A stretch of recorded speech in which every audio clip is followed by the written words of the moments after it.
You know, there are a lot of men who believe that you're too emotional, that you're crazy, but it's because they're wired to think that way. But actually, it's just some men don't have the capacity to hold your heart and they're emotionally avoidant.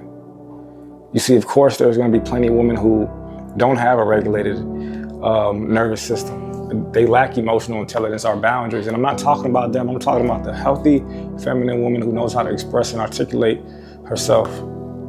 You see, a man who doesn't have the capacity will be wired to think you're too emotional and you're just too much because he's not comfortable with emotional intimacy.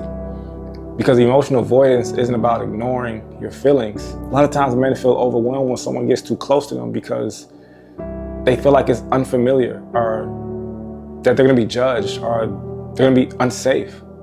But they actually feel seen, and that's scary. So that's why some men pull away when it gets serious, because you require him to step up emotionally, and then they get drained by emotional conversations. You see where I'm going with this? And then they're quick to label your attempts to connect as needy or clingy.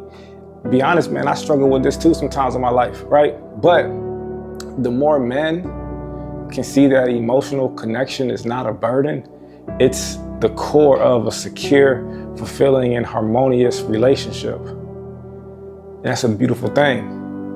Because if you can remember, when you are avoiding emotional intimacy, you're not avoiding her feelings, you're avoiding the discomfort of your own. So the good news is you can build this skill. Like I said, I'm constantly working on mine to be able to show up better in partnership. But you can learn from your experiences, right, without losing your damn mind. And no one's gonna judge you as much as you're gonna judge yourself, and you can finally stop showing up anxious in relationships if you learn how to develop this skill set. Love. On God.